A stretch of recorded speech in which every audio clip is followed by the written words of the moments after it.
like to recognize the wrestling program and coaches. And I know primarily we're here to recognize the high school team and their accomplishments. But as many of you may know, I came from a school that actually they won state champion again this year. I think their 15th state championship at New Lothrop. And what I saw there was the wrestling program was so successful because it was a true program all the way through. I think as soon as those kids were born, they were put in a singlet and had to wrestle to get out of the hospital. I mean, it was maybe a little overboard there where I came from, but nonetheless, it did produce champions. And I always want to make sure I qualify. When I say champion, I don't mean just on the mat in athletics. I mean in the classroom, in the hallway, and in the community. And I really have a great appreciation for that program, and especially wrestling, because it takes courage. It takes courage it's one thing to be on the basketball team or football team, but in wrestling, I always had a great respect for those guys because it takes courage to go out there and go one-on-one like that, because you see what you're made of and how hard you work and everything. So I have especially a great appreciation for the wrestlers, even above and beyond a lot of different athletic sports. So tonight we're going to recognize the wrestling program, the high school and the youth program, and I'll turn it over to Mitch. I'm going to make it short, let Coach get to announcing his wrestlers. But this year, again, the wrestling team was district champions and finished third in the conference, which is the highest as a team that they finished in Coach Ranger's tenure. And 5 of our wrestlers that we talked about, I believe, at the last board meeting qualified for the regional tournament, which is a great number to have, and 2 of them came real close, didn't they, Coach? 4 or 5. 4. Okay. Well, now, with that, I'm just going to go ahead and turn it over to Coach.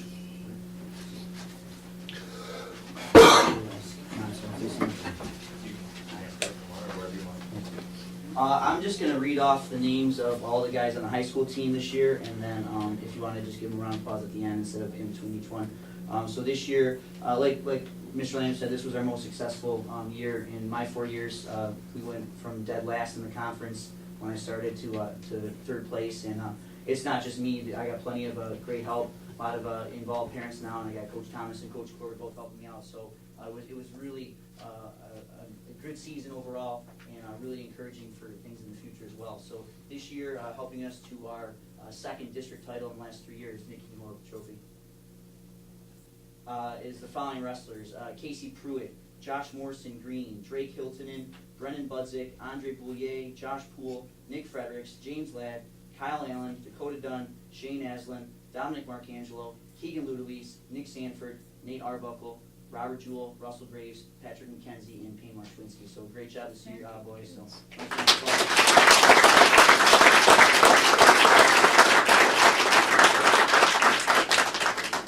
and then, like Dr. Stricker said, to be successful now in many sports, not just wrestling, you got to kind of start before high school.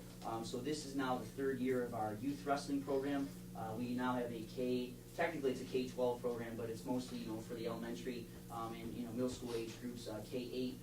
We went 3 years ago. We started that. We had maybe 20 kids. With the middle schoolers that joined during middle school season, we got to 50 kids this year. So in 3 years, we've over doubled in size.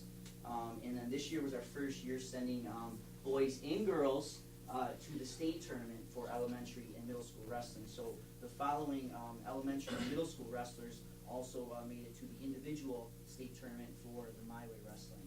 I'll first read off our 2 young ladies that did really well this year. They wrestled during the middle school season with the boys, and then during the postseason, they competed in the Michigan Girls State Wrestling Tournament for their age group. Both Chloe Fredericks and Serena Vagula took 4th in the state for their age group at their weight class.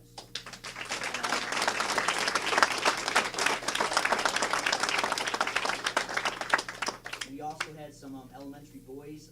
We had 2 5th graders that actually are not with us tonight. They're at camp, I believe. 5th graders went to camp tonight. Connor Christner Lalonde and Jacob Kasner were both state qualifiers for the boys state tournament. They're both 5th graders. Give them a round of applause. We had 2 8th graders qualified for the state tournament. We had Zach Randall in his first year ever of wrestling was a state qualifier, and then Jack Jewell, an 8th grader, took 3rd in the state this year, only losing to a national champion. So it was a very good season for Jack Chol. So third in the state, and state qualifier from our 8th graders there, so round of applause for them.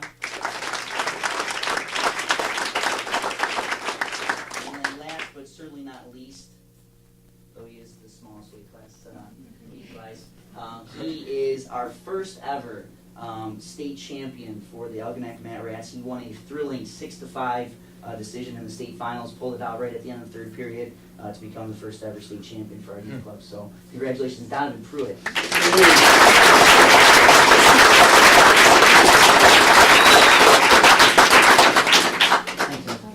Good. And we'll have the athletes that are here, after we're done presenting, we'll have them shake hands with the board members, because the board certainly appreciates how you represent our district and wants to show that appreciation. Coach, I appreciate you and what the other coaches do, and again, thank you for what you're doing for our school, for these young people, and caring with a passion like you do. That's greatly appreciated. So, Coach Ranger, we'll see you before you. Let's give him a round.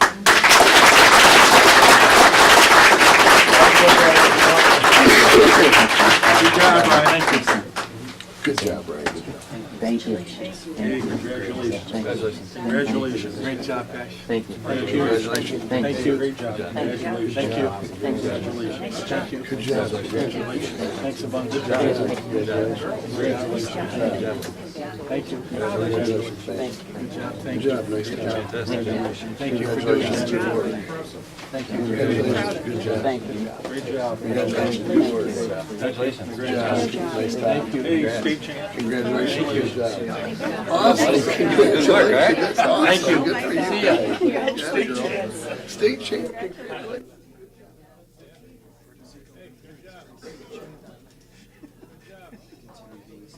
We have one more presentation, then there'll be an opportunity for, if you want to stay for the board meeting, certainly you're welcome. But we have one more presentation. This evening we have Dan Pryor with us this evening, and his family is donating, the Pryor family is donating $4,010 to the district educational enrichment fund. And I don't know, Dan, if you want to say a few words, but I can tell you certainly the money is appreciated, and I don't know you that well yet, but there's a lot of great things said about you and your family. So thank you for being part of our community and for donating money. Let's give him a round of applause.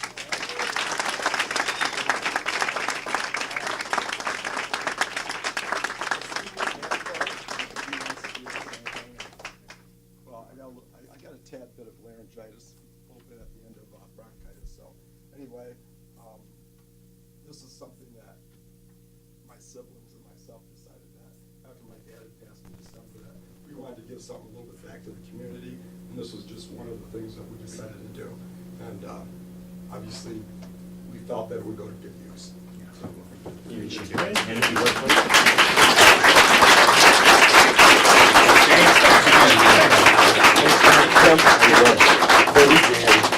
Please stand.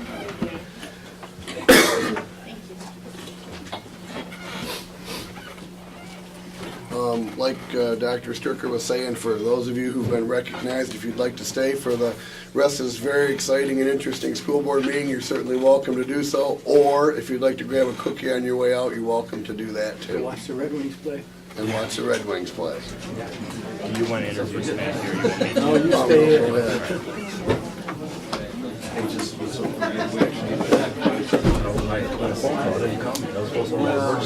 Let me hold on.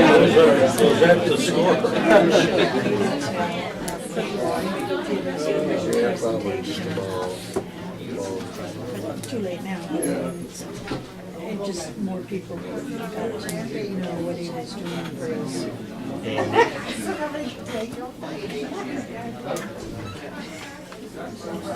Yes. Can I have a cookie?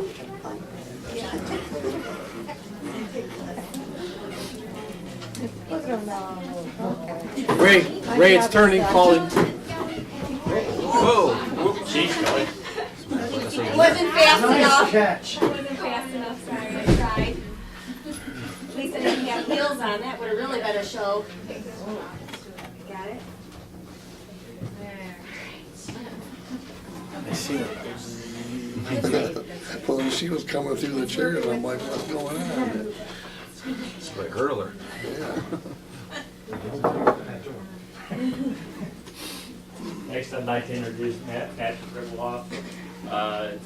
We know the family, and certainly have appreciated the family's support of our school district, and so it's not surprising that their son is stepping up in leadership roles as he seeks his Eagle Scout. What certificate is it, or? Rank. Rank. Okay, rank. So, we're certainly proud of him, and so he has brought a proposal to the school district, and I've seen him present it actually to the athletic boosters, and so he's here to present to the Board of Education. Final approval has not been granted yet, but because I wanted the board to see it. But nonetheless, I'm very impressed with his professionalism and manner of approach. So, with that said, Matthew, I'll pass out his handout, and you can go ahead. Thank you.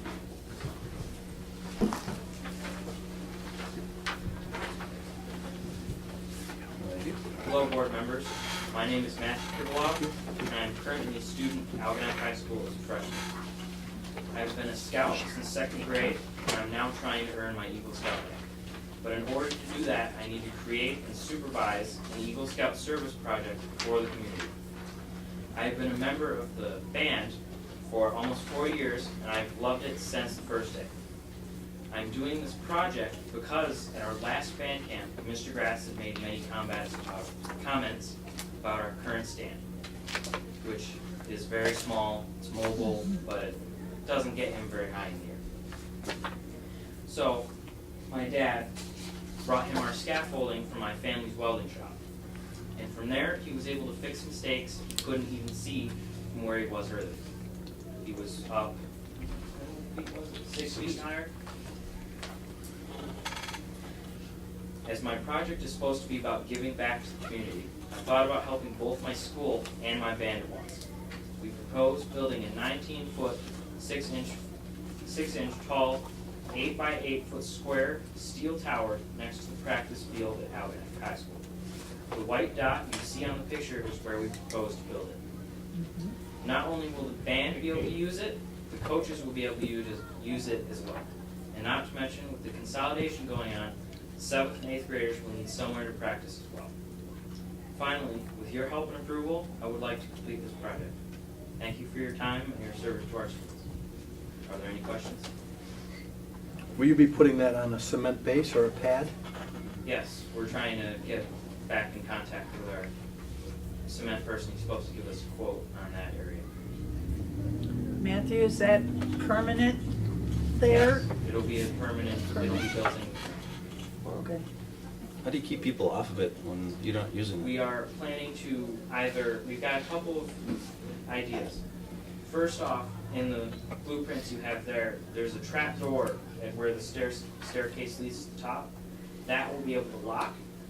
And we are considering building a fence around the sides to keep people out with a lockable door.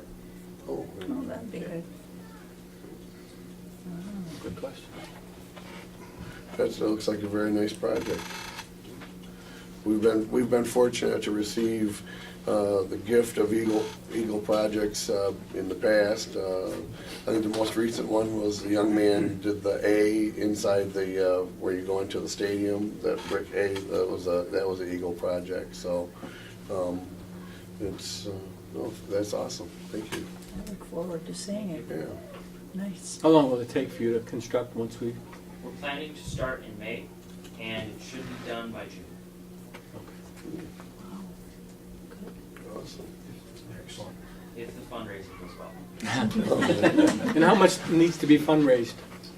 Around $3,000. We're not quite sure yet because of the concrete. We're planning to put a pad underneath it, but we might end up having to put in small sections around the footings. And have you went to both the band and to the sports boosters? Yes. Any commitment from them? Technically, I'm not supposed to receive funds until it gets final approval, Mhm. but the band boosters have set aside on approval $250, something around those lines. 500. Okay. Okay, thank you. And the sports boosters have also. Mhm. We're going back. That would be nice. Thank you.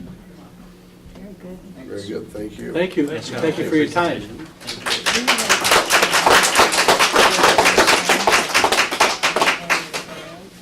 They don't clap for me like that, man. You just sit down. Maybe because I'm done. That's it. Thank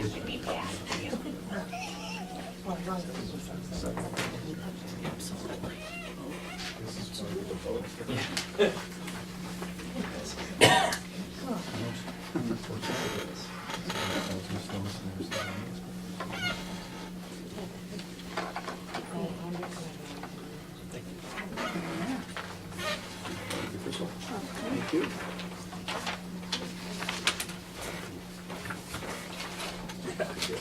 Thank you, Kristen.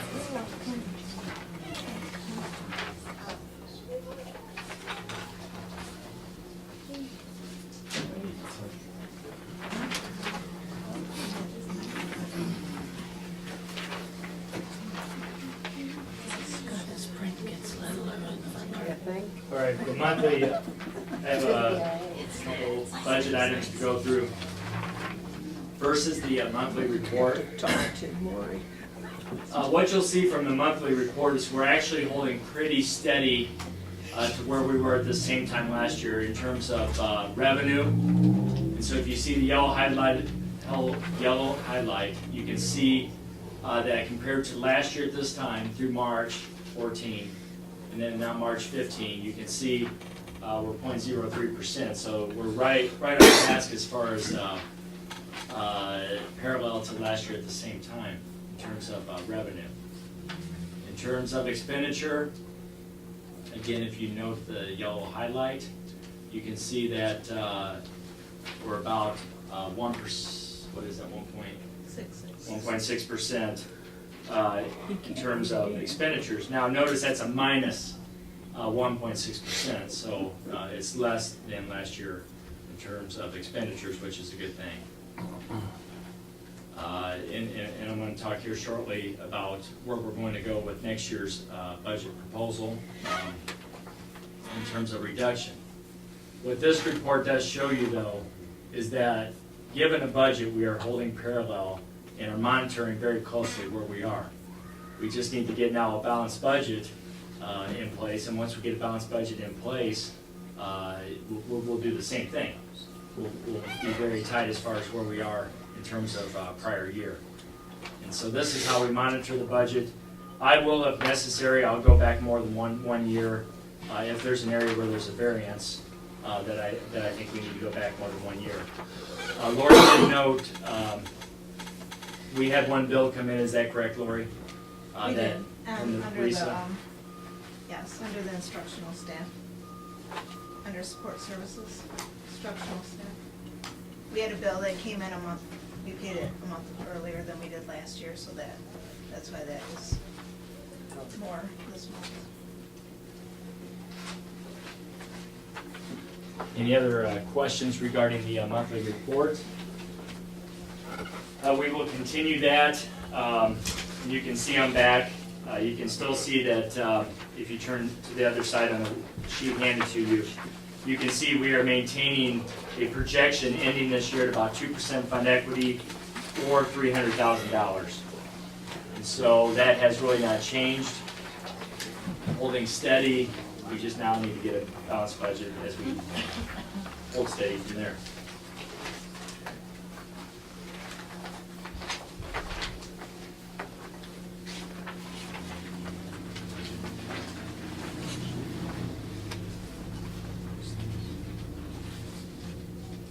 Now to the work, and that is to achieve a balanced budget, and not only achieve a balanced budget, then work toward rebuilding our fund equity, at least to a place where, to a point where we would not need to borrow money, certainly, to a point where we can have that balance in there, some security in terms of our school finances. And so on May 4th, I certainly encourage anyone from the community staff to attend that workshop. We'll certainly advertise this. This is going to be a community effort because our undertaking is no slight undertaking.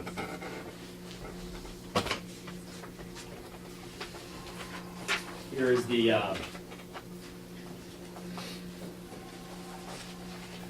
bottom line.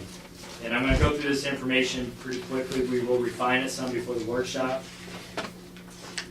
Please note, again, that this year, we are projecting ending this year at about $1.5 million deficit. And that's a pretty hefty deficit considering we're only about a $16 to $17 million budget. So percentage-wise, it's a pretty decent chunk of change to have to reduce in 1 year.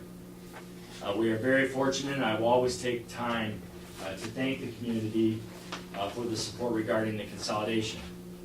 Because without the consolidation efforts, to short of it, is that type of reduction would have meant probably 8 to 10% pay reductions and max class sizes and reducing in a variety of areas. So we are very fortunate, and you will see that we are on task according to what was presented to our community when we presented the consolidation. We are on task, almost right on plan. But even with the consolidation effort, the number that I need you to note is the number under the proposed, right here, under the proposed 15-16 budget of $500,000, basically $500,000. So even with the consolidation, we still have about $500,000 that we need to reduce. Now, and I'm going to go over the consolidation report and where we are in that process, but I'll jump ahead a little bit. Due to the consolidation, we did have a scheduling meeting, and we began the scheduling process. We feel that we're going to be able to achieve and still have the standard of education that we want to provide. We're going to be able to achieve more layoffs than we anticipated. And the reason that we can do that is simply this. With all the grade sections together, K-6, you can now have the balanced classrooms, and when money is tight, like $1.4 million deficit, you can maximize that class size, and you can save money. When money is available, then you can also then put some teachers in those sections and lower class size. It's the same with the 7-12 building. When you have your 7th through 12th graders together scheduling, you can now use a teacher maybe to teach 2 science middle or junior high classes, and they can teach high school classes. Due to that, we are going to be anywhere from 8 to 12 potential layoffs because we were able to consolidate and basically use those teachers in that fashion. And so we will, I believe, achieve additional savings above and beyond the anticipated roughly $800,000 to $1 million through the consolidation. So I believe if we do achieve, and I'm using the word achieve in terms of reaching that, it's certainly not something that I'm looking forward to. It's very personal to me, the staff, and it's going to be a hard phase of this implementation.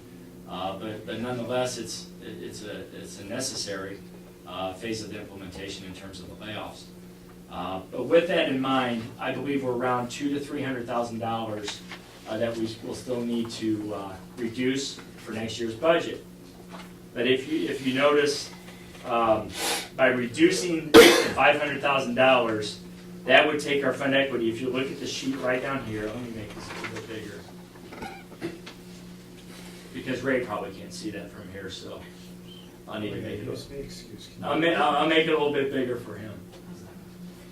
If we do realize the additional reduction of $500,000, it will take our fund equity to right around the $300,000 to $500,000, which basically, and you'll see from my last chart here, basically puts us at that 2 to 4% fund equity range.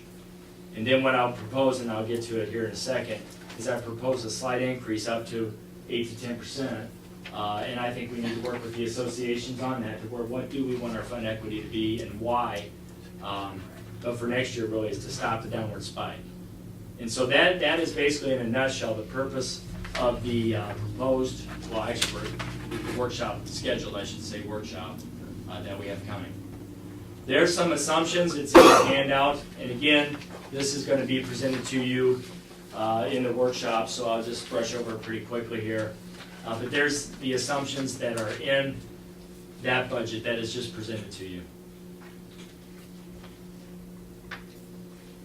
Again, it's something that needs discussed, because even tonight on our agenda as a information item is the cash flow borrowing. We are gonna now, for the first time in some time, have to borrow money to make payroll. And I'm certain a question will come up, I'll go ahead and answer it, and that is why all of a sudden we haven't had to borrow, we have to borrow. It's simply this: when there's the fund equity in there, it's like your checking account at home. If you have a 20% fund equity, a balance in your checking account, you probably wouldn't borrow money to go buy a washer and dryer if the washer and dryer broke down. Whereas if you don't have that money in there, you have to borrow to be able to do that. And so you can see that our fund equity has quickly gone down from 21% to 2%. So that's an example of why you need to, in my opinion, in my recommendation, build that fund equity back up to 8 or 10%. For example, not having to borrow money. Well, 8 and 10% put us there if we achieve that? Lori, I believe so, because it has before. Go ahead. I think 7% was my breaking point that I'd come up with. That was when we had, the last time I checked. Can I ask one more question before you bet. go on? You bet. What's the big disparity between delinquent taxes last year versus this year? Oh, this year we had a lot more, is that, Jimmy, we had more come in this year? 'cause- You got 135,000, now you're only projecting to be 15,000. Because we've never had this many come in, and I think Clay Township all of a sudden had a lot of delinquent taxes that they adjusted. They must have had people disputing them, and they must have finally been settled, so we received a lot of extra money on the delinquent taxes, which next year I don't anticipate, because we haven't received that in the past, so I moved it back down. Has that been what it's been averaging prior to this year, about 15,000? 15 to 25 Yeah, in that probably for ballpark. Clay, yeah.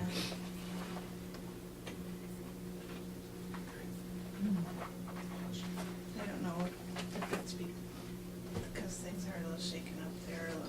It's a guess anyways. Right. But whatever we get in operating property taxes, it reduces the state aid that we get for, so you're either gonna get it one place or the other. Whenever I present this information, I'm very quick to, not as an excuse to the community, but really just to make sure people understand, on behalf of the Board of Education and on behalf of administration and decisions that are made. It's, when you look at it, actually there was an article in the paper over the weekend regarding enrollment, and we're not the only one going through this, but when you do figure out, when you do calculate that it's roughly 8,000 per student, not to mention the compounding of that money, any business model will look at this data and see that there is a reason that schools are struggling financially. When you look at that drastic, I mean that's the term, it's drastic decrease in enrollment. That's not a slight decrease. And so it's presented, I hope people are taking it right, not as an excuse, but just to make sure it's communicated each time people see the budget. It's in direct correlation with the spike down of enrollment. And the variance of class size is also some information.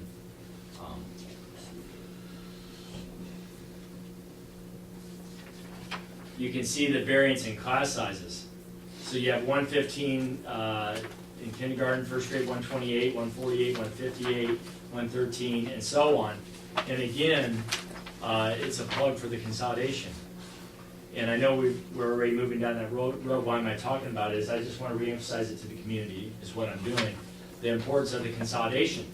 Because that way, if we have a kindergarten class come in, let's say we have, for whatever reason, a class comes in and it's 80 students.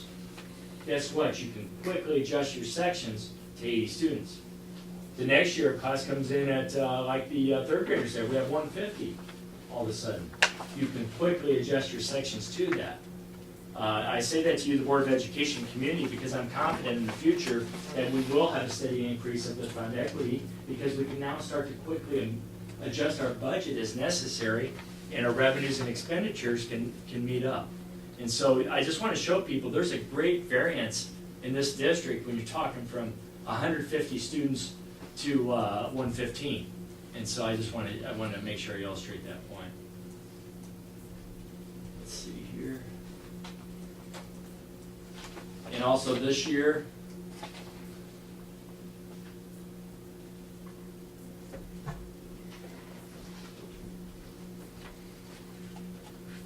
I do want to illustrate the student, to compound the situation this year, on behalf of the Board of Education, Administration, and so on. Not only did we have the deficit this year, the structural deficit, the spike that you just saw, but to even compound that even more, if you note the yellow line there, we had another $340,000 of student reduction. Not to mention the compounding of that, because typically if those students have left, they've left the following year. And so it was really a perfect storm for a financial challenge, let's say. And so I'm very pleased that that we're able to meet that challenge with a solution that, like I've said all along, and it's not a sales pitch. It's sincere. I've lived it. Few school districts have the opportunity to reduce the amount of money I just showed you, the challenge that we have, and improve their educational system. I'm convinced that the consolidation and having our sections together will. We are right on task. We are looking at right here, saving additional money above and beyond the $1 million savings that was presented to the community. And we're pretty close to budget, and Evan's going to present some information here in a second regarding the construction and the actual consolidation cost, where we are with that. So that is also a factor in the budget. Lastly, I'd like to end, and I appreciate your time. I just want to show the visual. It's very important that the teachers that are here, and certainly Lisa's here, represent the teachers, and she's seen this data over and over. I know I'm redundant with my information. But I want to make sure I get this message out. My recommendation to the Board of Education, and certainly that's what the workshop is about. We will leave united of what we're going to do. My recommendation, though, and I want to make sure the teachers see this, we are not getting greedy. We're not looking to spike that fund equity right back up. What we need to do is stop that spike downward, and that's just a good visual showing what I've been talking about, and just at least have some fund equity to run the district. Again, it's a $17 million budget. I don't think $300,000 to $500,000 is greedy to have. That'd be like in a checking account of having, maybe if you have a checking account or an annual budget of $100,000 and you have $2,000 in your checking account. I mean, it's not that much money. But then to slightly increase that fund equity over time. And so I just want to take the opportunity to communicate, and I appreciate your time listening, but I want to over-communicate that we are not looking to get greedy on this. We're looking to stop the spike, let's level things out, let the dust settle, and then let's slowly rebuild again. And so I do want to show that. Anyway, we will have the budget workshop. That is the information. We may refine it some. I'm going to sit down with Lori now. We're going to maybe refine that information some. But basically, that's information that's presented. And again, I extend an invitation to the community to take part in this. We're all in this together. Any questions? Okay, one more update. I know I've been reminded several times there's a very big game on tonight. So I'll make sure I keep things moving here. Consolidation. I was pleased when I went through the timeline that I did go through and update it. Thanks for this. Because when this plan was developed, I could not have had the foresight to know that we would be able to stay on task like we have. Thank you very much. You can see I was in a little bit of a panic. The old man. Yeah, you were desperate. You would help me out. You were enjoying it, actually. Thanks, Crystal.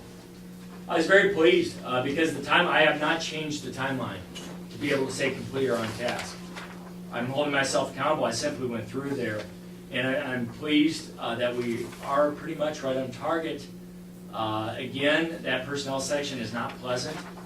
So when I'm saying we're on target and I'm using the word achieve, especially as you get to know me, it's one of the hardest parts of my job is personnel situations, and layoffs certainly is not something that I enjoy by any means. It's something that's very hard. Nonetheless, we are on target. It's in terms of timeline, and so we will talk about that later this evening as it relates to negotiations, where we are with personnel. The personnel, we did get together, as mentioned, we developed a schedule, and we do have the recommendation for layoffs at this time. As you know, the administrative layoffs have taken place, and with other staffing, it looks as right now we will not have to have layoffs in order to achieve the savings of a reduction of 3 support staff. Construction, Evan is going to, and again, I really appreciate Evan stepping in, which has allowed me to focus in other areas. He's really stepped up, and so I'll let him present the construction. Transition and move, we're basically waiting. Bill Foster's done an outstanding job, has that organized. We're just waiting for summer to hit. Technology, Evan can talk about that a little bit more. I do, for closure on, in regards to Fairhaven, I do have a recommendation tonight. It does not need formal approval, but Bill Foster did help me gather data through a survey, and I do have a recommendation this evening as an information item. When you look at the data in regard to the need for Fairhaven, you're looking at basically anywhere from 10 to 15 students to be served, and you would need 2 staff. There's no way we could afford to service that group, and I want to make sure the community knows we sent out multiple surveys. Okay, it wasn't. I want to make sure I'm stressing you. We didn't send out a survey just to see the data we want to see or not see. We really wanted to see what the need was. It was simple. It was a business model. If the need was there, we were going to recommend the latchkey services, possible daycare services at Fairhaven. The need is not there. As you can see, it's not even, in my opinion, close to what we would need it to be feasible. And so the recommendation on the back side of the memo is taking these facts into consideration. The recommendation is to move the current Fairhaven latchkey program to Point Trumbull site, possibly extending the Point Trumbull hours. And I would work with Kelly on that, on what maybe extending the hours would help accommodate some of the parents we surveyed. And so, again, that doesn't need formal approval. Any thoughts on that when you see the data? Well, is it gonna be, feasible to adjust the hours at Point Trumbull to accommodate, folks coming from farther out to, drop their youngsters off early and pick them up later, or is that figured, you have that figured? I don't know, is my answer. I don't know. I need it. We just got this data and I wanted to take advantage of this meeting tonight and get this to you. But we analyzed the data late last week, and so I will still need to sit down with Kelly, and I'm gonna have Bill help me on that, and probably the elementary principals as well. So I'm not prepared for that at this time. I would think so, but that's just John Stricker sitting in this office here. I'm sure there's different opinions with the people that are actually doing the work, so I need to sit down with them. Okay. Real estate, I'm very pleased with, there is some talk that Ira Township may possibly seek to use the facility. What a win-win situation. What a blessing that would be to have a community organization take over that building. Again, what it's all about is the students and the children and the future of this community, not that we're looking to make a lot of money off our real estate. And so that is not finalized yet. Lori, could you kind of give an update of what you've done as far as the meetings you held? I met with all of real estate, we invited real estate agents from Macomb and St. Clair County, and me and Bill Foster did a walkthrough. Eugene was with us. Did a walkthrough of Fairhaven and Algonac Central Office here. Asked them to put a plan together on how they would envision selling this building, what their past commercial real estate sales were, how many years they were in the business, what their commission rate was. We asked them to turn that in on April 30th, so I'm waiting on those two. I have met with well, tomorrow I'm doing an appraisal. I'm gonna walk through both of the buildings with an appraisal.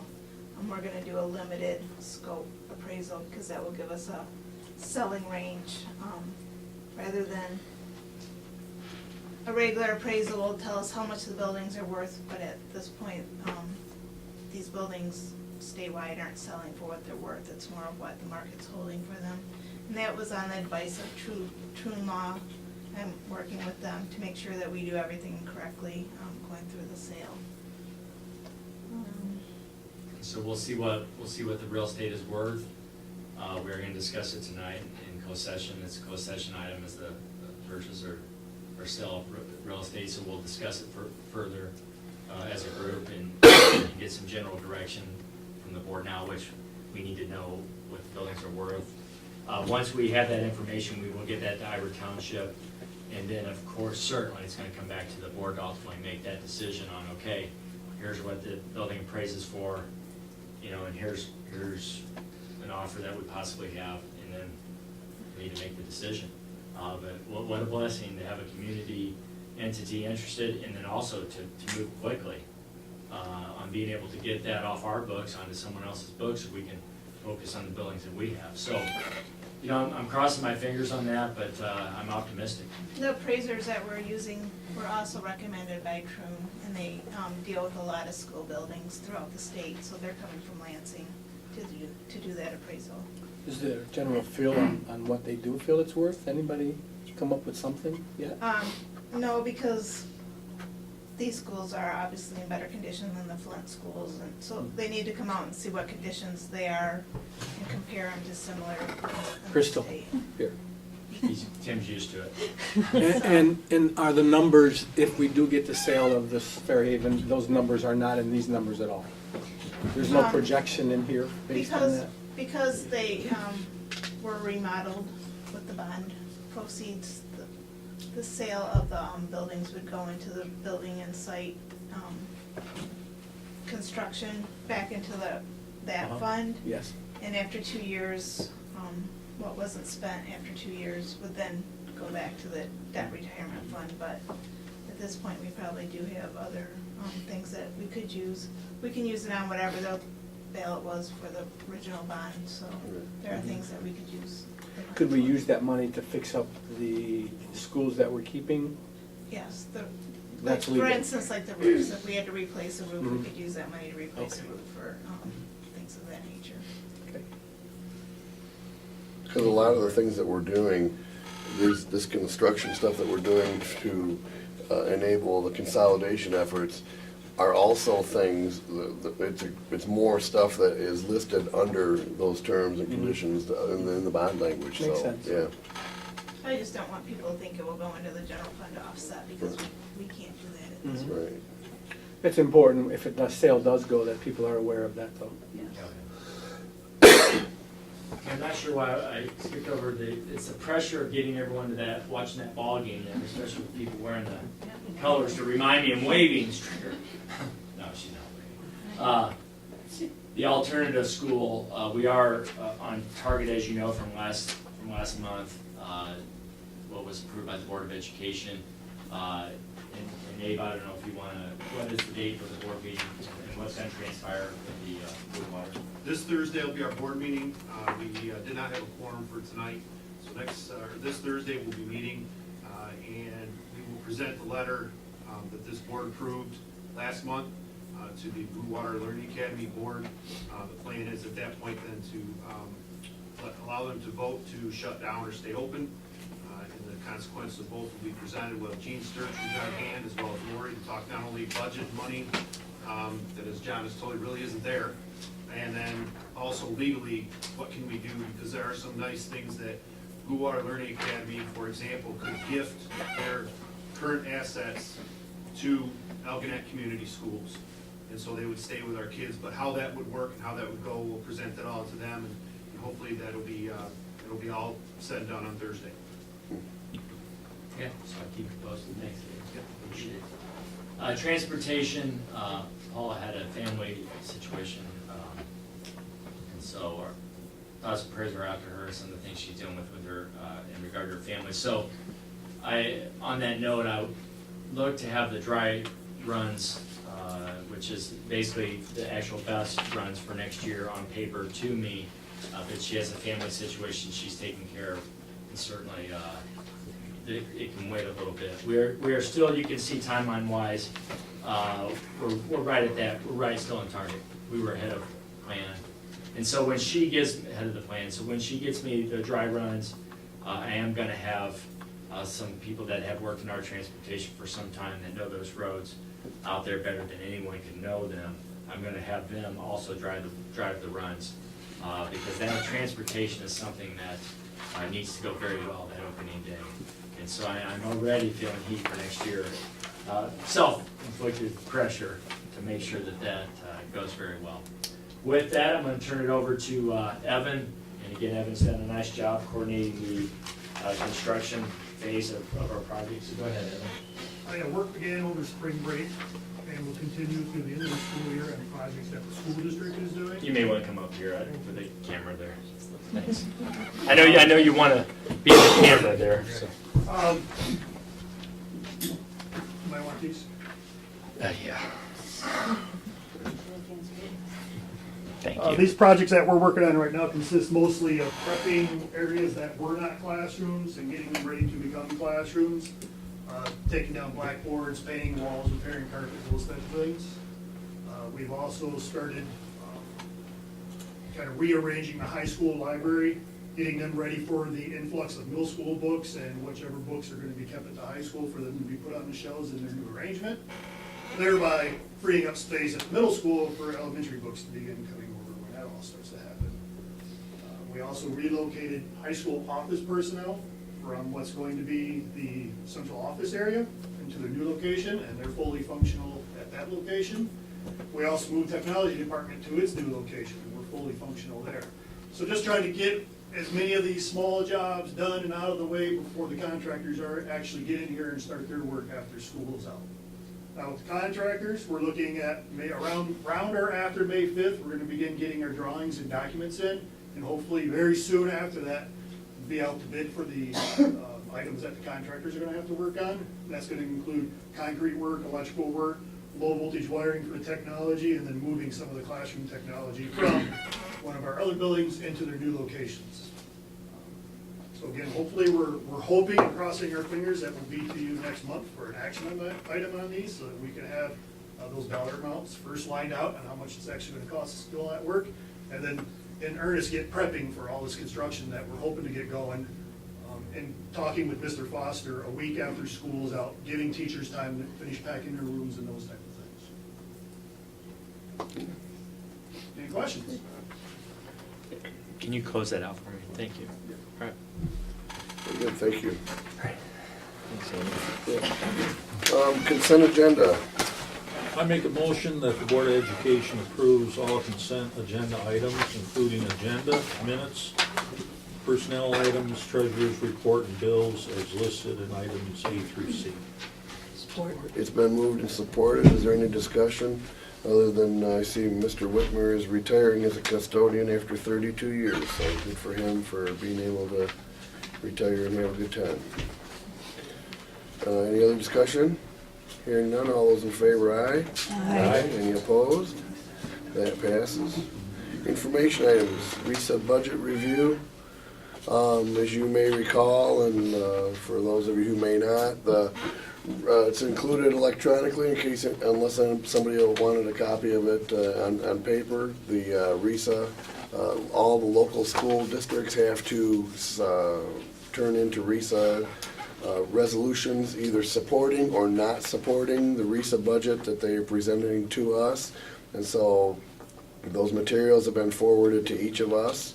And we will have on the agenda next month a resolution that the board will vote on to either in support of or to not support the budget that the RESA is putting forward. Did that come with a recommendation, or? Well, you've gotten the materials, and then we'll discuss it and see what we think. And there have been boards in the county in the past who have unanimously voted on the resolution to not support the RISA's budget, and that happened as recently, was 2 years ago?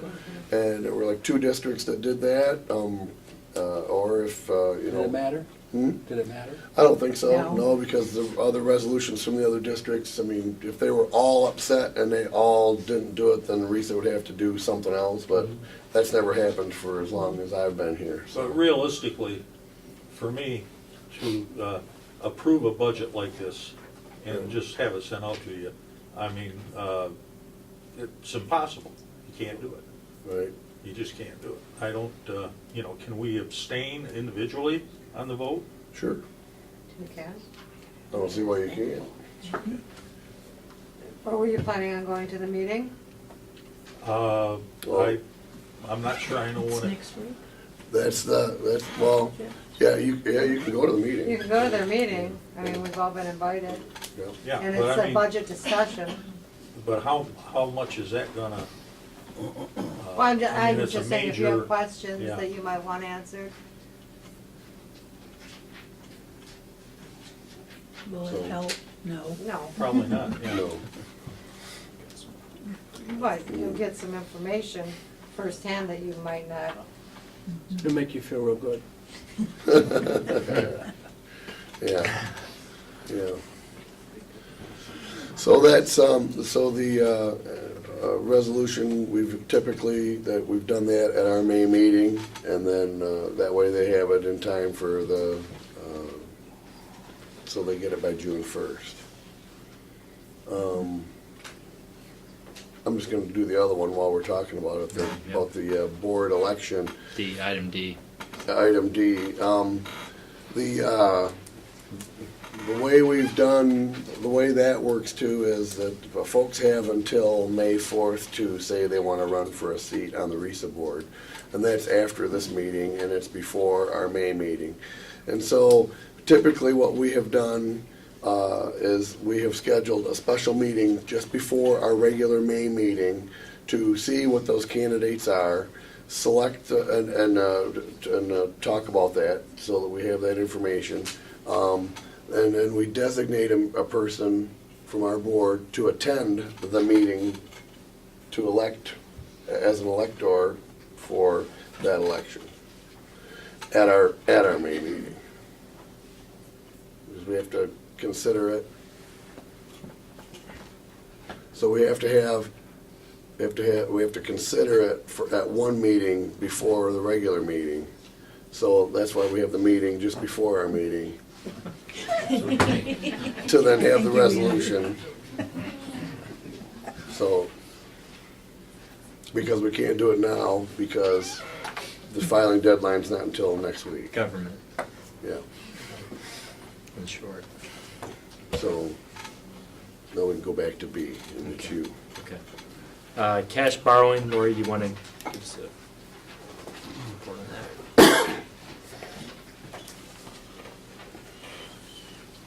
Oh, sorry, thank We've you. been working with Umball.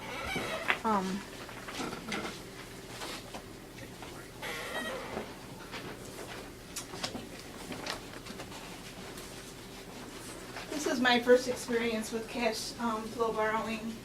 I've been working with Umball, on John's recommendation. He's worked with them in the past.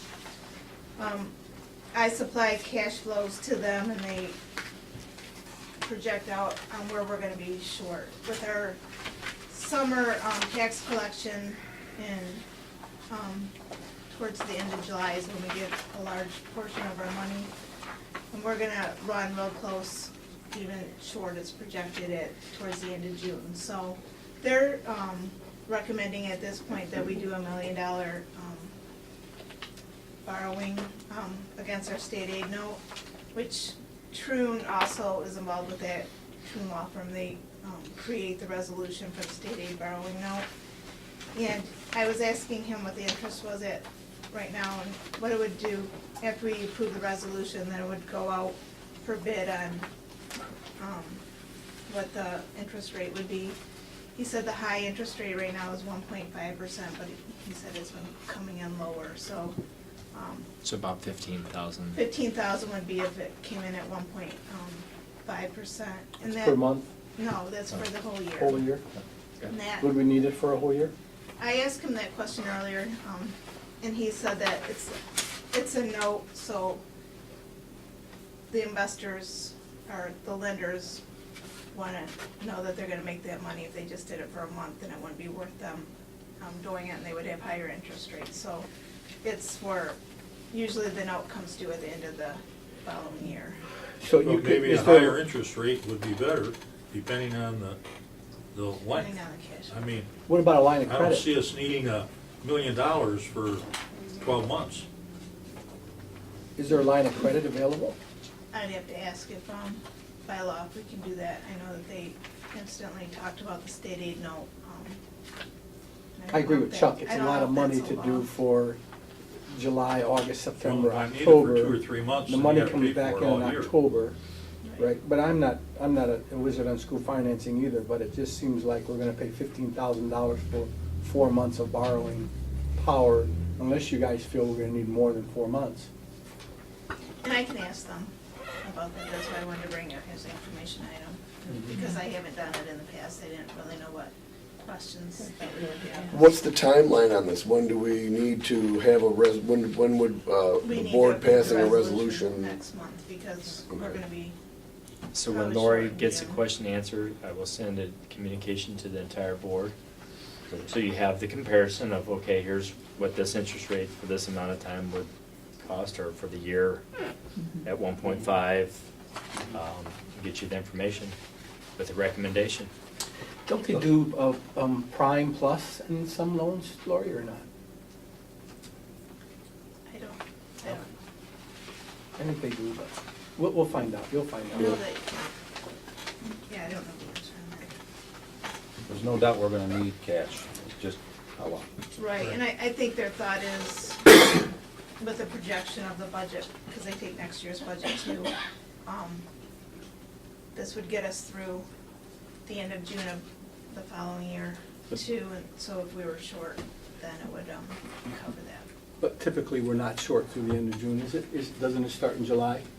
Yeah, but this Typically, year might but be because different. of the fund balance Right. percentage, how low we are. Because of where our fund and with balance the is. consolidation, It's different this year. stuff too, it is gonna be. So then that's a different higher. point, if you feel like we're gonna need the money. Right, that's why we'll look at it and we'll, because we may.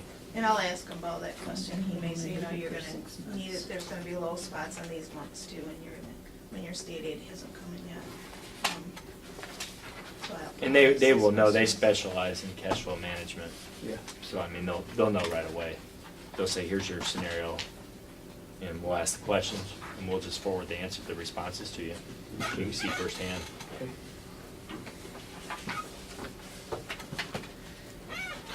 Maybe give us a couple options if they're available. If they're available. yeah. Right. Okay, thanks, Lori. Food service, or you want to just, basically it's a process that we go through annually and yeah, basically. Yes, I took bids on our food service. Chartwell's was the only ones that bid again. They held their fees though the same as this year, so I thought that was good for a bid. I'm one of the earlier ones getting it into the state, so it's been approved except for, they're looking at wording on one of the addendums, just to make sure it falls into their state guidelines. But, we should be all set in May to approve it. I brought the binder if anybody wants to look at it, but Is there any changes going in for food service that's gonna affect anything that we've done this today? no, it won't affect this, but to stay in compliance with the USDA, I will have to bring increase in food lunch prices like we do every other year, Mhm. just to make sure we stay in compliance with that, but I'll bring that in later. June. Plan for staff appreciation? Do you want, Yeah, go ahead. just to let the board know that we are going to be providing cinnamon rolls for all the staff. May 16th, it's a Friday. And I've been in contact with Mr. Volante, and everything is a go for that to be done. And we're just asking that all the principals and Ms. Williams and Al, if you would be so kind as to go to the high school on Friday, the 16th, and pick up the cinnamon rolls. 15th. Oh, I'm sorry, yes, 15th, thank you. Before school starts, they will be in the cafeteria and all ready for pickup. And the cards and everything will be with the cinnamon rolls. So if you would do that, I think it seems like the cinnamon rolls go over very well. Oh, yeah. Staff seems to like it. And what we do next year, we can talk about that next year. Very good, thank you. Administ- Bright and early, Sharon. Excuse me? Bright and early on. the Yes, 15th. Yep. before school. Administrative reports. We should make him wait. He's so antsy about that game back there. He's been back there pacing. The first negative news is that they're down 2-0. Unfortunately, I'm going to start off with negative news there. The first thing here is about our ACT scores from this year. I'm pleased to say that they have gone up significantly as on an average. Last year, the average score was 18.6. And this year, the average rose to 20.5. So that's a substantial increase. Just for your knowledge, 2014, the state average in the ACT composite was 20.1. So with this, that's over that average. The national average is 21, which next year, that is our goal to get us over whatever the score is for SAT, because we're changing to SAT next year. We want to be over the national average. But there's still a significant increase, an almost 2-point increase in that 1 year is pretty significant. And it goes to the hard work of the teachers. When I was going around and doing observations and going to the classrooms, all the teachers are constantly, we're using that as an opener to get the kids ready for the test. And again, the ACT, it's pretty easy to get the kids into it because it does affect their college choices. Even if they're not going to college, when they're doing the work keys test, they can get some certifications for their workplace on that. So it was the kids were they were receptive to it, and they worked really hard on the test, and it shows in the results. Unfortunately, we found out that the state is not counting the ACT toward our report card this year, of course. So it's going to be based on the M-STEP. And again, we won't get those scores back until whatever. And but just right now, as it stands right now, when it comes to the report cards for the M-STEP, they're supposedly the state is waiting for 3 years of data, so there'll be no change in the top to bottom list. There'll be no new focus priority schools for that three-year range. And again, as we try to figure out things, as we transfer to the SAT, one of the benefits is that they're revamping the SAT test. It's going to be actually more like the ACT is now. Which should help us out with all what the teachers have already been used to and getting ready for. And we've already showed the teachers kind of on the SAT site what the sample questions are, and they're already incorporating that into their classroom and to tests. So I think as we move forward, we'll be very well prepared. But I'm very proud of the teachers and the students that really worked hard for this to show that growth. And so big kudos for them for doing that. Mm-hmm. Great, nice job. Thank you. Do you know where we fall within the district?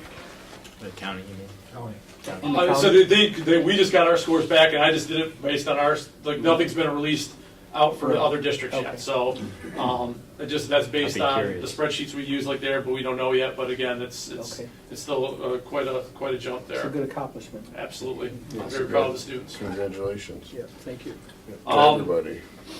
We just had a prom last Saturday. Again, I cannot say just how proud I am of the students at the prom. They said their behavior was fantastic. Kids came, they're dressed up very classy. It was just a very nice event. Kudos to Mrs. Landrum for putting that on. She did an excellent job as always, and it was a very nice event. This Friday, coming up here, we're going to start our orientations during the day at the high school. The 6th graders are coming over on Friday to our building. It's going to run approximately from 10:30 to about 1. and the kids will kind of go in round robins in groups of 3. They'll get a counseling presentation. Karen Blair will kind of talk about scheduling, and even though they're going to be 7th graders, she's going to talk about some of the future things, talking about the credit for the high school, talking about IB, Blue Water, Tech, all those things. So those kids, again, they get introduced to that so they know what they're coming into. Even though they're a couple of years away, the more they hear it, the better for them. Mr. Landrum will be talking about athletics as well as activities. And then we'll have some of our National Honor Society students just taking them on tours throughout the building. And they'll also be there to take lunch. So that'll be the first group of 6th graders. And then next couple of weeks we'll have the 7th and 8th graders also coming up for those orientations during the day. And my last thing is just for people are aware that Wednesday, actually at Algonquin at 3 p.m., there's going to be an informational meeting on Robotics Club for next year. We're looking to start that. Mr. Cornway is actually heading that up, one of our parents. He's been very enthusiastic about that. He's actually gone out and actually found some grants for us to help run this program. And I know some of the area districts that are already in this, they find it's been very successful for students, so we're pretty excited to get the kids on board with that. And that's it. Thank you. Yeah, thank you. Thanks, Ryan. Yep.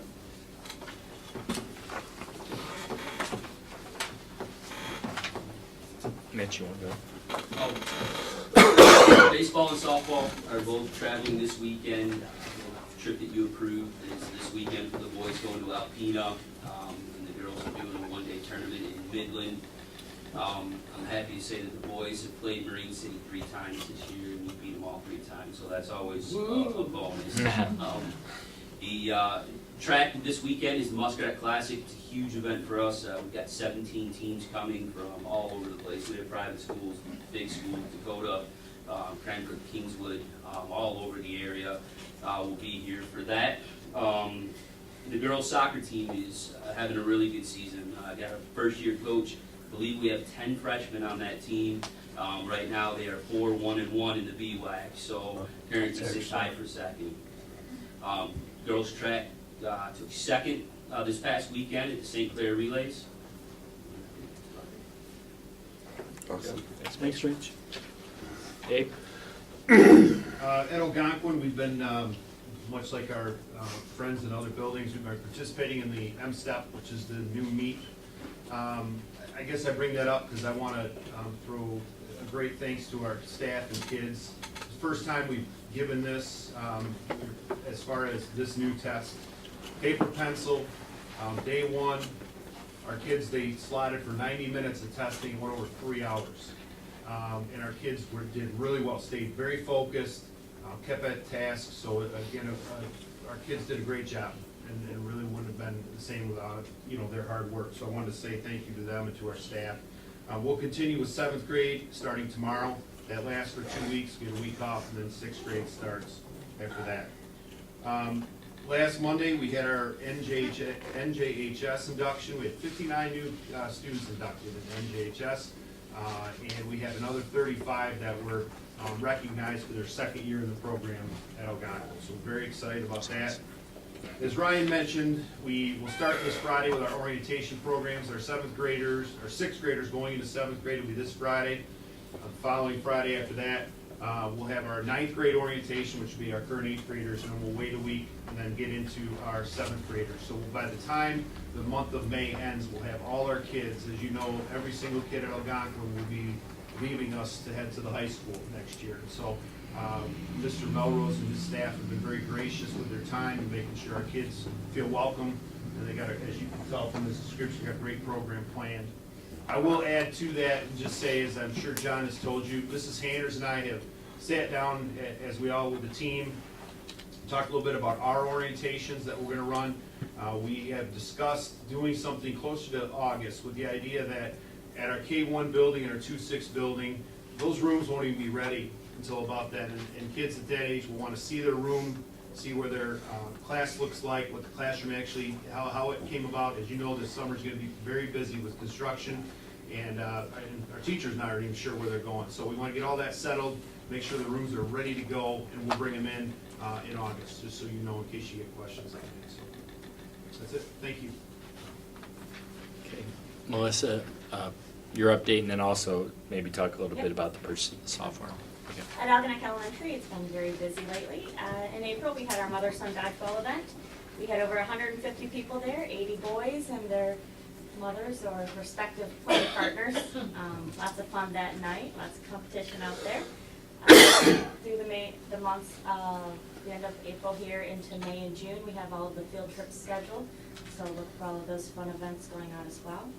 Lori Augusta, our early on teacher consultant, ran an early childhood resource fair last Saturday for children from infancy through 8 years old. We had a lot of different vendors there. They gave out some great information, had some fun events for the kids there. It was at Algonac Elk from 9 to 12. Successful event, went very well. So the Science Olympia team at Algonac Elementary has their major competition on May 9th coming up, so wish us luck. We're very excited to go out there. And kindergarten roundup for the district is coming May 11th and 12th. So we have everybody in the district working on that for a good show on for kindergarten families. So those are the things coming up here.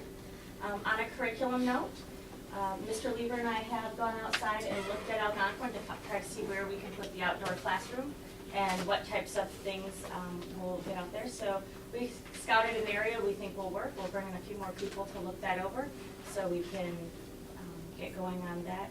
I did send, Ms. Single, did you get the email? I sent you an email of the list of things. Oh, did you? Yep, Okay. so you can just check to make sure that, but that's what we had decided on last year, so to make sure to get that going around the construction that's gonna be going on there as well. All And the if you buildings- just keep in mind, well, probably Abe, that when you have, next year when you have your first, if we could have some people come down. At There's the some- community foundation? No, not only the Community Foundation, but United Way, they're constantly emailing them, Yep, so not a they'll problem. all wanna be a part of that, okay? Yep. All the buildings have end of the year testing going on right now, not only MSTEP, but just end of the year, closing out the year, trying to get all the things ready for the upcoming school year to make sure kids are placed appropriately in classrooms. So we have well-balanced classrooms. So lots of things going on in the buildings. The other thing on a curriculum note is the Atlas Curriculum Management System. Mr. Melrose and I presented this to a group of teachers and staff members to see if this is something that would be of interest for the Algonac Community Schools. Currently, our curriculum is housed and stored in all over the place. So having one solid place where you can come to make alterations, to make changes, also to import curriculum that the state is currently giving out grant money for different districts to work on to be shared amongst us all, and a parent portal and student portal. So if parents want to see what the current curriculum is in their child's grade level, or what's coming up next, or how to challenge them, if there's something easily accessible through our webpage, so that they can get that as well. As board members, to see the scope and sequence of what's being taught right at your fingertips, that's something that we're missing in this district. That's the service that Atlas can provide. So that is what we're working with. I will send the quote. Jeannie Oliver is a representative from Rubicon Atlas and is working with us to get that up and going.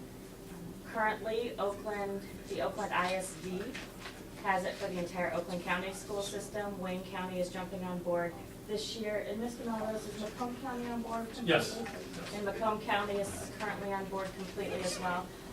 The wonderful thing about all those counties being on board is that anything worked on in any of the districts can be shared amongst other people that are using Atlas. So what a wealth of resource for us, especially in a day where money is tight, and sharing resources and not inventing the wheel can only.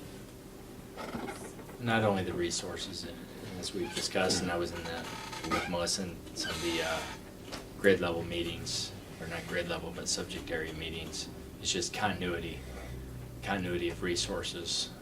As we get continuity in what we're doing, is something that's fair. I was at the demonstration for that program. I'm very impressed that especially for the price. I mean, I think it's very, and especially right where we are, we're at the foundation step of what we want to do with the curriculum under Melissa's leadership. So it's a perfect time for it.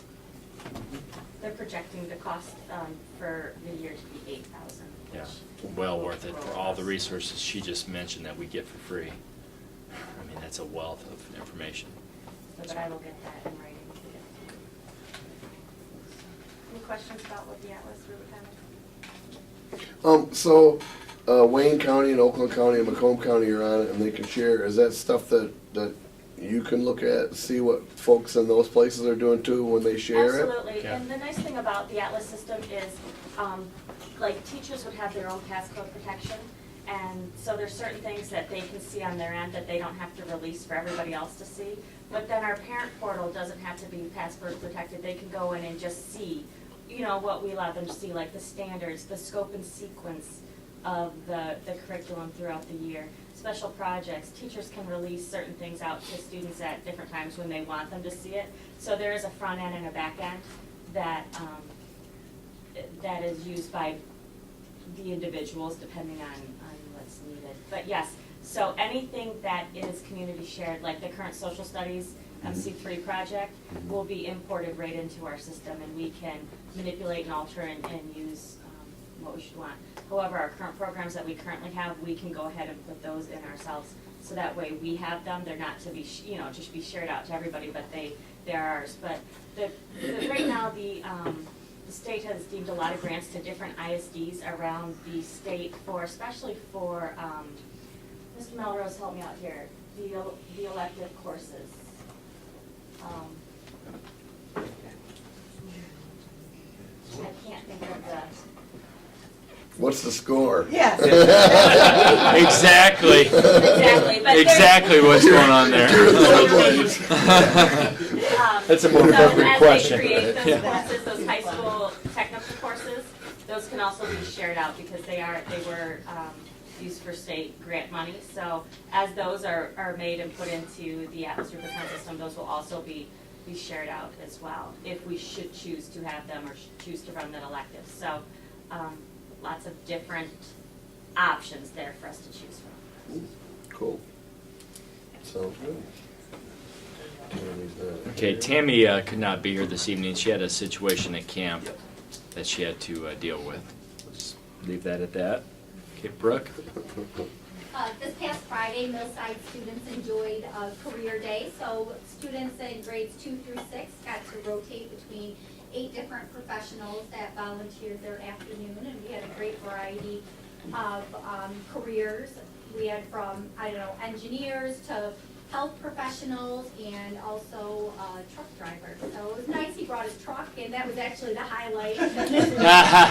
So they got That's to go out awesome. and check it out. So that was Kids are very great. nice. Like the firemen coming, right? Yeah. Friday, we concluded our campaign for Pennies for Patients and raised just over $2,000 in 2 weeks. So students were just bringing in, change, and it was nice to see parents were matching their students' donations and that. So we had a couple gimmicks going on, like Pajama Day and Hat Day. They could bring $2 and participate that way. So that was a great success.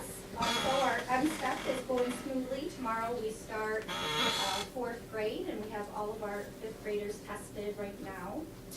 And on May 9th, our Science Olympiad team will join Elginak L at Macomb Community College. We were fortunate enough to have the Lions Club donate $300 worth of t-shirts, and then Jan Evans made the t-shirts for us and picked up the rest of the tabs. So we were very fortunate to have that happen. And our 5th graders left for camp this morning, and Mrs. Jernan keeps posting on Facebook all the fun things they're doing, zip lining and playing games and that sort of thing. So check out her class page if you want to get an update in the next couple days. Kelly? I keep my glasses on my head so I don't lose them. Yeah, good idea. Thank you. Well, April is the month of the young child. I don't know how many people are actually aware of that yet, but it is, and we celebrate it in many ways with in our center with special activities through the month, such as yoga class, self-ability stations, friendship trees, and more. And at the conference this month, I went to a class that showed how to reach out further into the community to make more awareness of Month of the Young Child. So that is one of my goals for next year, is to have a big kite day at our center and get the whole community in there with Month of the Young Child, because I think it's very important to remember them. And on that note, I would just like to say thank you for the opportunity to go to the Michigan Early Childhood Conference that was held in Grand Rapids. It was an awesome conference with over 1,000 attendees and many great classes, which I'm proud to say one of our very own teachers was a presenter at the conference.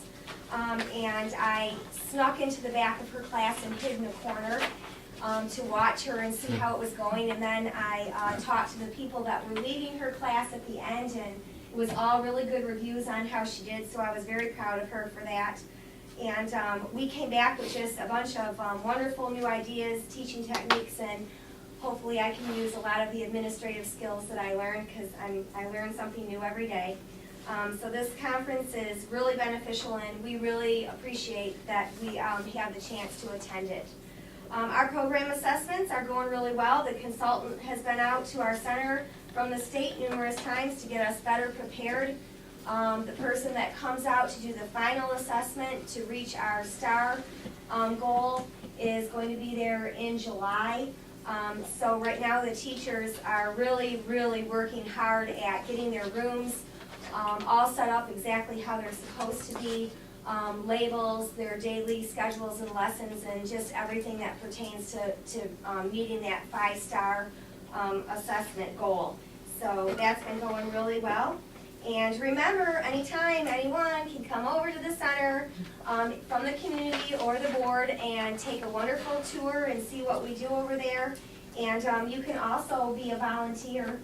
We have lots of fun stuff you can help us with. Changing diapers. Oh, okay.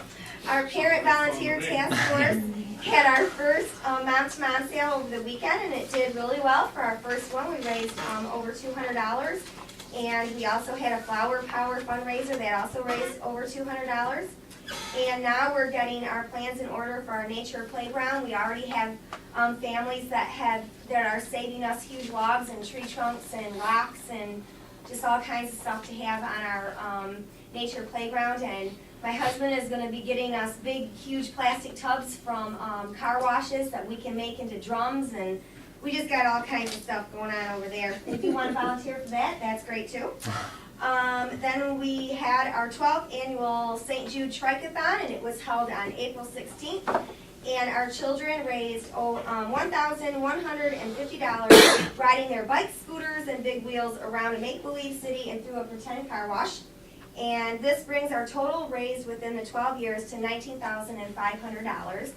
So our little ones do really well, and they're a hoot, you guys. Oh, and Dr. Strickland actually rode a tricycle, and if you'd like to see him on that, And it's quite those hilarious. kids zoom around. They don't care where they're going. It's something to see. It is crazy. It is, but it's a lot of fun. We are having our parent-teacher conferences coming up in May, so the parents can discuss with their teachers the progress they've made through the year and helping them prepare and get ready for kindergarten, see where they're at. May 15th is our preschool field day, and all are welcome to come. If you're not too busy, come and see us and have some fun. That's on those invitations that we passed out. And also May 20th is our preschool graduation, which is from 6:30 to 7:30 in the high school lecture hall. Thank you, Mr. Melrose. And please come and see our wonderful children graduate and enjoy some cookies and milk. And that's also on fire. And summer registration, I'm almost there, guys, hang in there. Summer registration will be held on Wednesday, May 27th, 6:30 to 8, and we'll be finishing up our summer packets in case people ask you. Hopefully within the next couple of weeks, I'm waiting on some summer enrichment teachers and some more field trips to be confirmed, but so far we're going to, just a couple of new ones I have to tell you because we're excited. Joe Dumars, I don't know if you've heard of that. It's a whole athletic thing, and the kids are, they'll have lots of fun. All-American Gymnastics in Port Huron, Pump It Up, and the Detroit Zoo, and the one I'm excited for is Huckleberry Railroad. Woohoo! Toot toot for the train. Okay, and then one last thing. Just so you know, I already went on and I got the license and everything is all set for Latchkey, so the school board knows that it's all set to go next year, once again at Millside.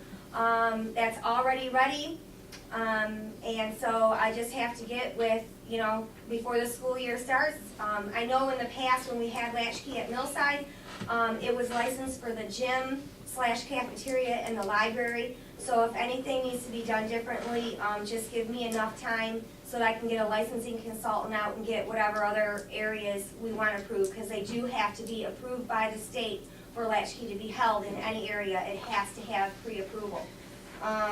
But I have that already going, and also all of the state funding is already set up and ready to go for the new Millside site also, and then of course Point Trumbull. So I look forward to next year. And this summer we're really busy. So like I said, if you're bored, come and volunteer. We love everybody. Come on in with us. Thank you. Thank you for that energy.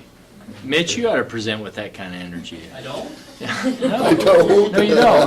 No. Volleyball team won. Just kidding. With my update, basically, is with that ACT score, that is an outcome of everyone, Board of Education all the way through. That is a capstone outcome. That kind of increase, is substantial. So congratulations to the board and everyone for such an accomplishment on that. That's a big deal. So it's appreciated. But that's all I have. Thanks. Good. Board reports? Visitors and their requests? None.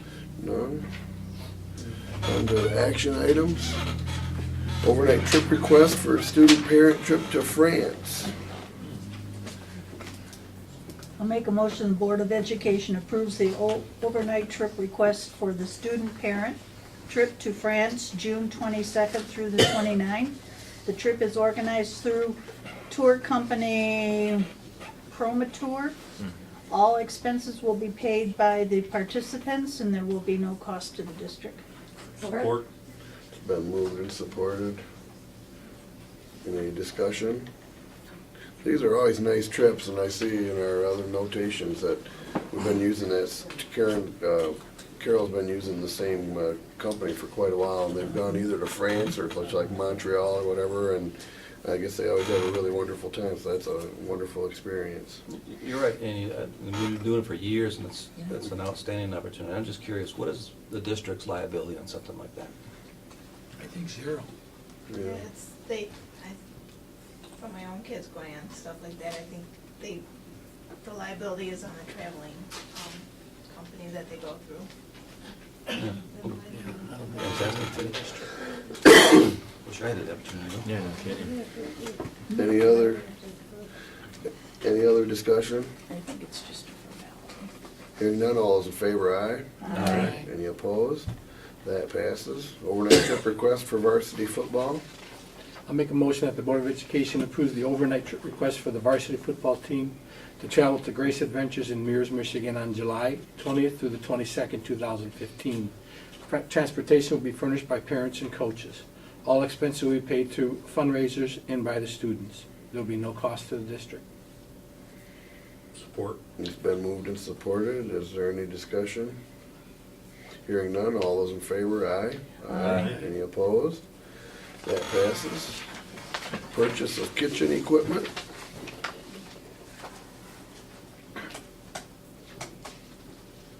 I will make the motion that the Board of Education awards the purchase of kitchen equipment delivered and installed as recommended by the administration to Stratford Smith, Inc. in the amount of $19,813 to be paid from the Food Service Fund. Support.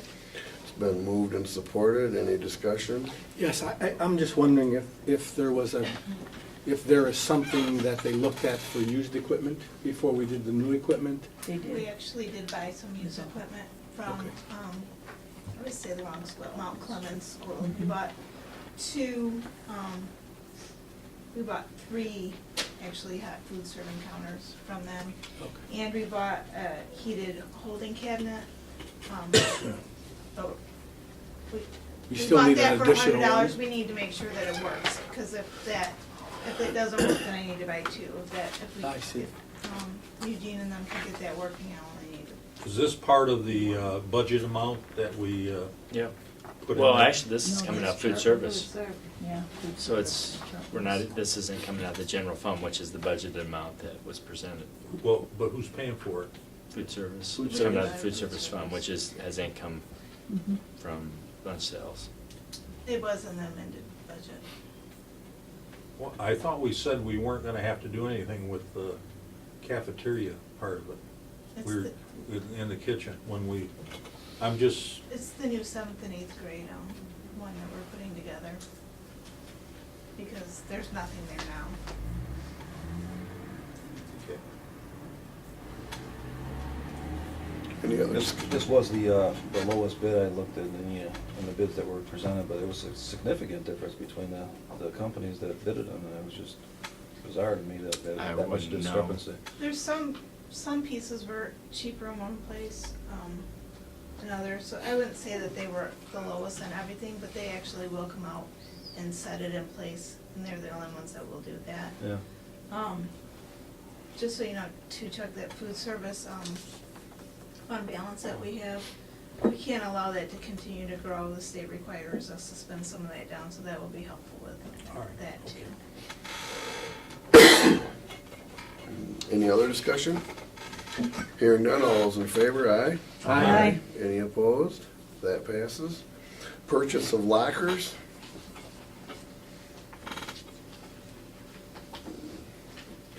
All right, I'll make a motion that the Board of Education awards the purchase and setup of lockers as recommended by the administration to Steel Equipment Company in the amount of $5,460.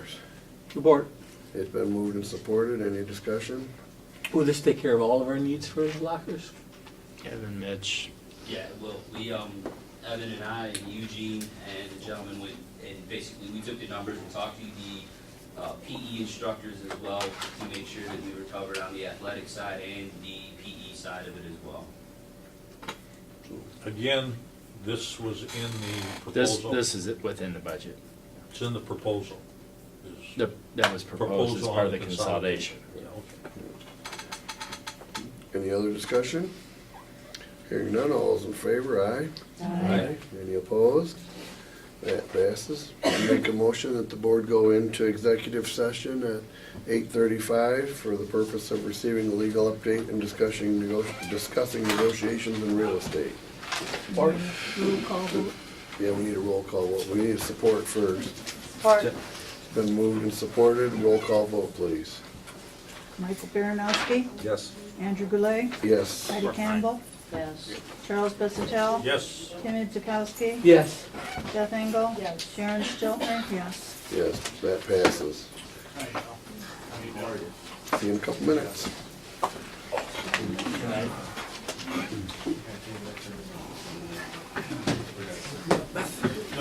All right. I'm good. We missed you.